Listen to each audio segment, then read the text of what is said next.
Kiai Haji Ahmad Bahaudin Nursalim atau biasa disebut dengan panggilan Gus Baha, lahir pada tanggal 29 September tahun 1970 di Sarang, Rembang, Jawa Tengah. Gus Baha merupakan putra dari seorang ulama pakar Al-Quran dan juga pengasuh pondok pesantren Tahfizul Quran LP3IA yang bernama Kiai Haji Nursalim Al-Hafiz dari Narukan, Kecamatan Kragan, Kabupaten Rembang, Jawa Tengah. Ayah Gus Baha, Kiai Haji Nursalim, merupakan murid dari Kiai Haji Arwani Al-Hafiz Kudus dan Kiai Haji Abdullah Salam Al-Hafiz Kajenpati, yang nasabnya bersambung kepada para ulama besar. Dalam menjaga sekaligus membumikan Al-Quran, ayah Gus Baha, bersama dengan sahabatnya Gus Mik Kiai Haji Hamim Jazuli, pada waktu itu beliau berdua membuat gerakan yaitu dengan menyelenggarakan seman Al-Quran secara keliling dari satu tempat ke tempat lain. Gerakan tersebut pada awalnya diberi nama Jantiko, Jamaah Anti Koler. Nama gerakan Jantiko kemudian mengalami perubahan menjadi Mantap, Majelis Nawaitu Topo Broto, lalu berubah lagi menjadi gerakan Zikrul Gafilin. Dari silsilah keluarga ayah, Gus Baha merupakan generasi keempat ulama-ulama ahli Al-Quran. Sedangkan dari silsilah keluarga ibu, Gus Baha menjadi bagian dari keluarga besar ulama Lasem, dari Bani Mbah Abdurrahman Basyaiban atau Mbah Sambu. Gus Baha semasa kecil dididik belajar dan menghafalkan Al-Quran secara langsung oleh ayahnya dengan menggunakan metode tajwid dan makhorijul huruf secara disiplin. Hal ini sesuai dengan karakteristik yang diajarkan oleh guru ayahnya yaitu Kiai Haji Arwani Kudus. Kedisiplinan tersebut membuat Gus Baha, di usianya yang masih muda, mampu menghafalkan Al-Quran 30 juz beserta qiraahnya.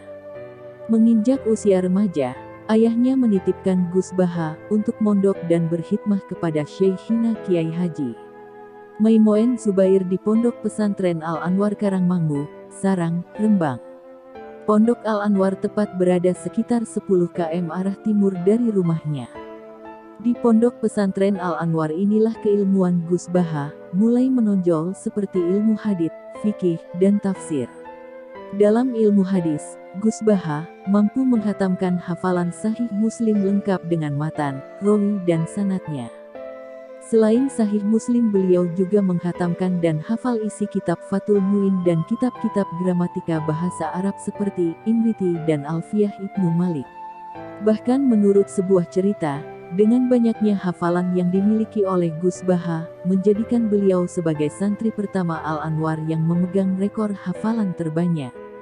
Selain itu, menurut cerita lain juga menyebutkan bahwa ketika akan mengadakan forum musyawarah atau batsul masail di pondok, banyak teman-teman Gus Baha yang menolak kalau Gus Baha untuk ikut dalam forum tersebut, sebab beliau dianggap tidak berada pada level santri pada umumnya karena kedalaman ilmu, keluasan wawasan dan banyaknya hafalan yang dimiliki oleh beliau.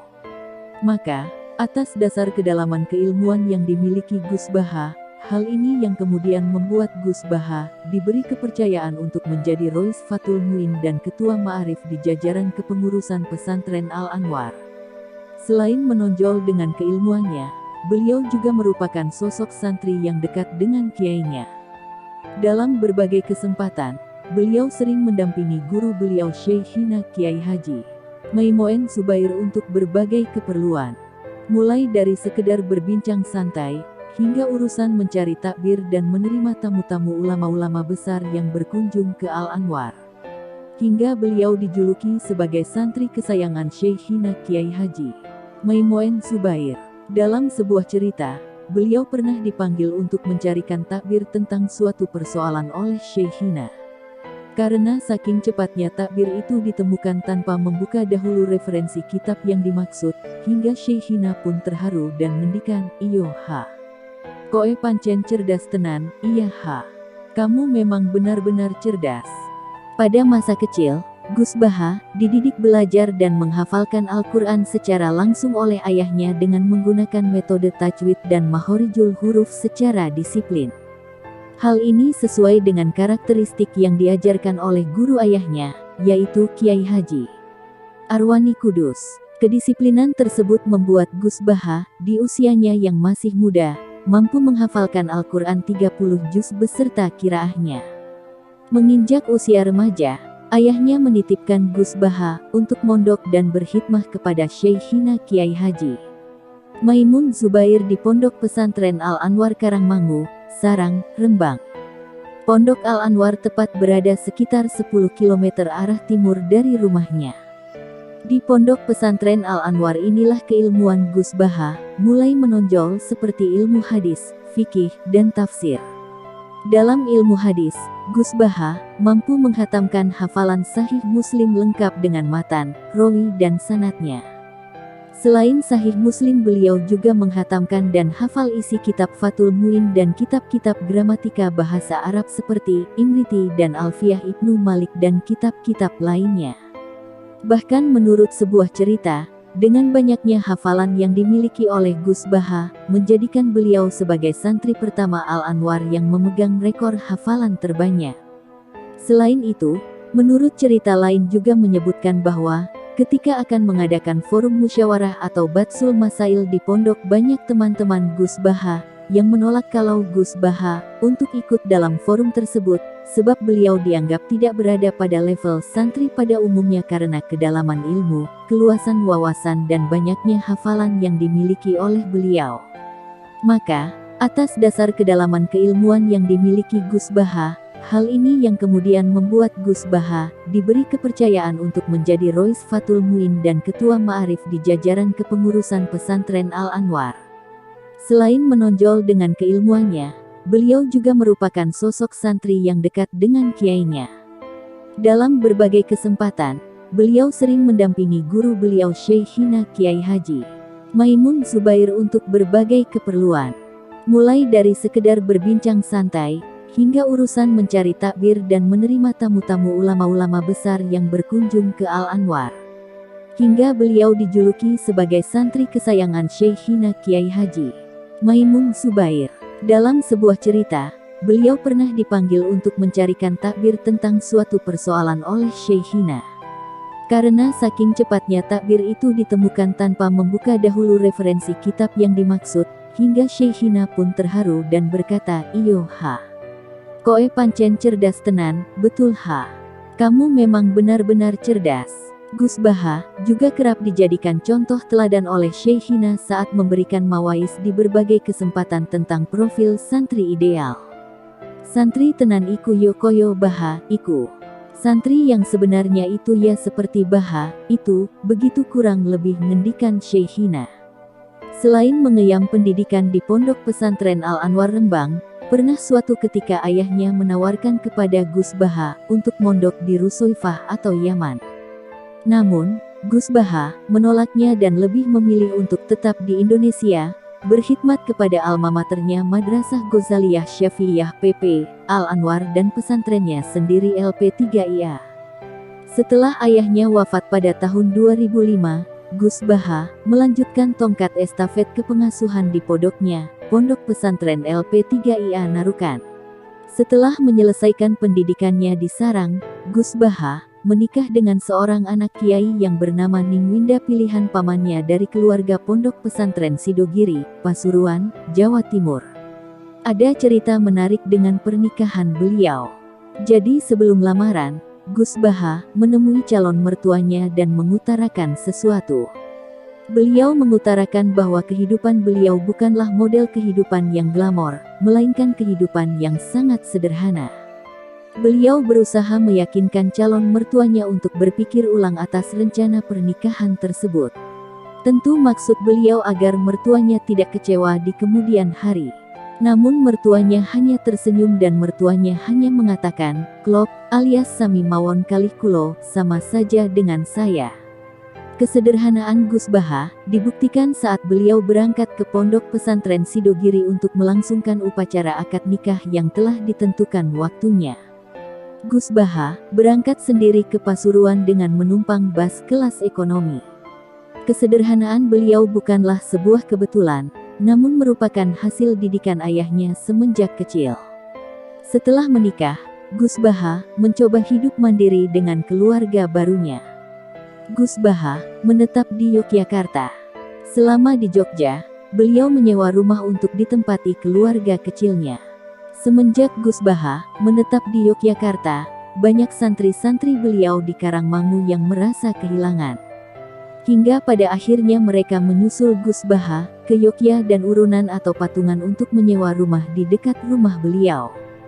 Tiada tujuan lain selain untuk tetap bisa mengaji kepada beliau. Ada sekitar 5 atau 7 santri Mutahorijin Al-Anwar maupun MGS yang ikut ke Yogyakarta. Saat di Yogyakarta inilah kemudian banyak masyarakat sekitar rumah Gus Baha yang akhirnya minta ikut ngaji kepada beliau. Dan saat-saat menjadi pengasuh di pondoknya yaitu di Narukan, banyak santri yang ada di Yogyakarta merasa kehilangan atas kepulangan beliau ke Narukan.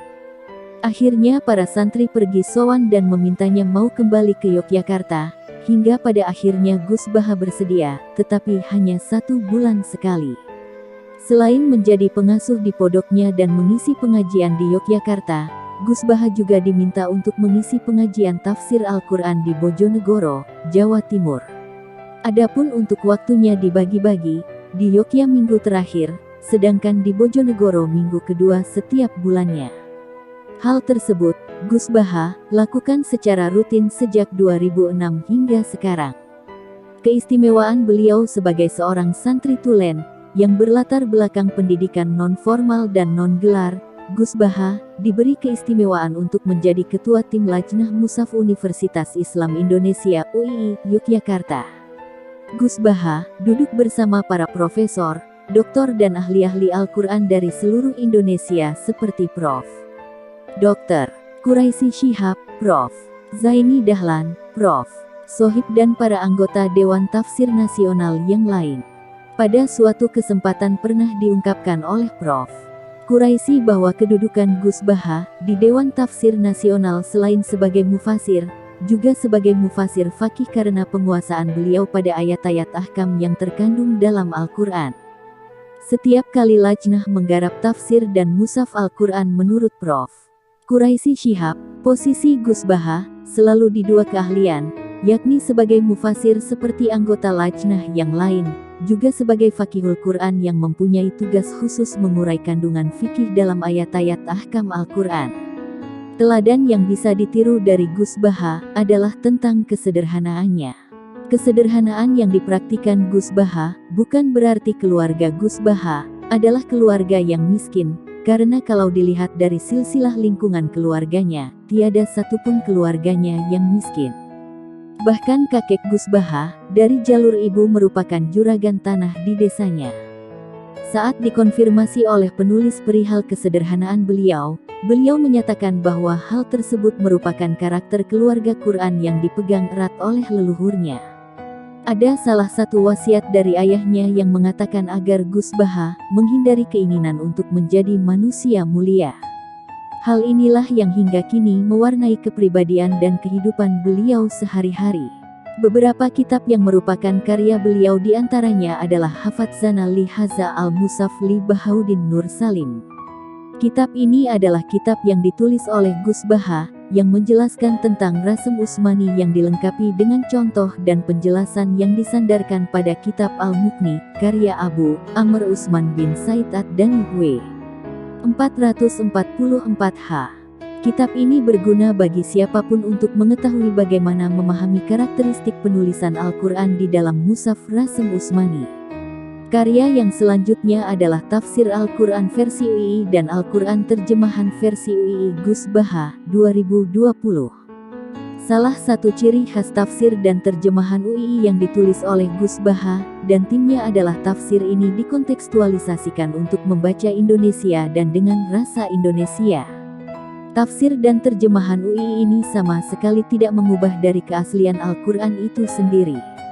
Dan pada tahun 2020 Gus Baha mendapatkan penghargaan sebagai Dai of the Year dari ADDAI, Asosiasi Dai Daiyah Indonesia, yaitu sebagai Dai Moderat dan Berwawasan Wasatiyah.